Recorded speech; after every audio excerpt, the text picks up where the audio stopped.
Mani sauc Toms, un šajā filmā tēloju puisi, kurš arī savukārt vārdā ir Toms, kurš ir vājredzīgs. Un, principā, jā, tā ir galvenā loma.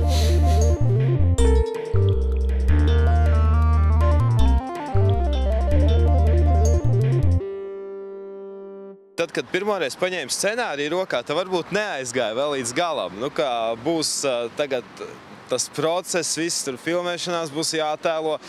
Atklāti sakot, pirmo reizi man bija jātēlo cilvēks, kurš ne īpaši labi redz, lai gan pats ikdienā es redzu ļoti labi. Un sākumā, protams, vajadzēja kaut kādu konsultāciju par to, kā uzvedās cilvēki ar redzes traucējumiem, un kā viņi uzvedās atsevišķās situācijās.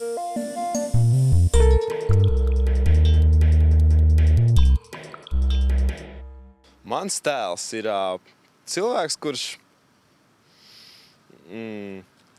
savā veidā jau ir tā kā pieradis, ka dažreiz viņu pārprot, neizprot, varbūt nepamana no sākuma, bet viņš ir visu laiku pozitīvs. Viņš viņu var sadusmot, ja, bet tad ir ilgi jābūt kaut kam, tā ka kaut kāds tāds presings virsū visu laiku, bet tādā visādā ziņā viņš ir ļoti pozitīvs un atvērts, un galu galā viņš uzdrošinās viens pats pastaigāties arī pa Jūrmalu. Un nebaidās, tas ir pats galvenais, tā kā tas nozīmē, ka viņš ir arī drosmīgs.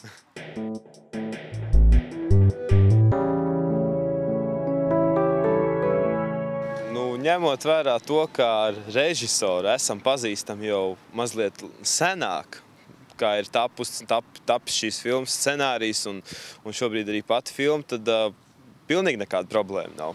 Savstarpējā saskaņa, viss ir kārtībā. Jo galvenais scenārijs jau ir uzrakstīts, un pie tā jau ir arī svarīgi turēties. Liels kompliments no manas visai filmēšanas komandai par to, ka šeit viss notika tā ar tādu it kā jā, mēs esam darbā, mēs tā kā strādājam, lai tā filma būtu skaista, labi, bet tajā pašā laikā, kas notiek ārpus kameras redzes leņķa,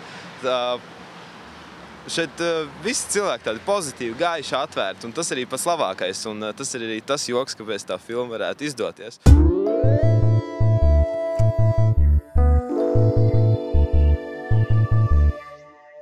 Jūrmala jau gal galā mūsu kurortpilsēta skaitās, un tad šeit tas viss kopējais, te cilvēki brauc atpūsties. Te nav kā, piemēram, Rīgā, kad nostājies centrā, tur daļa cilvēku varbūt kaut kur dodās tāpat pastaigāties, bet daži skrien uz darbiem. Šeit to nevar tik ļoti novērot, un tāpēc arī tā visa filmēšanās ir, manuprāt, daudz veiksmīgāka, jo tas puisis filmā, Toms, arī viņš gal galā ir atbraucis atpūsties, un, ja runājam par filmēšanas procesu, tad arī ir daudz vienkāršāk, jo arī cilvēki pilnīgi mierīgi, nekur nesteidzās, paskatās, kā notiek filmēšana. Zin kā, nav nekā tāda, ka mēs kādam traucētu.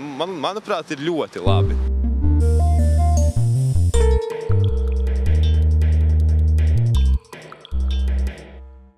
Ja mēs runājam un skatāmies tikai no filmas viedokļa, tad filmā Toms nemaz vēl nenojauš, ka viņam varētu būt kaut kādas attiecības. Jo stāsts jau ir par to, ka Toma ir pamanījusi kāda meitene. Un staigājot pa Jūrmalu, mūsu ceļi krustojās pa šo visu dienu, ko mēs pavadam. Un tad jau redzēs, kas beigās sanāks.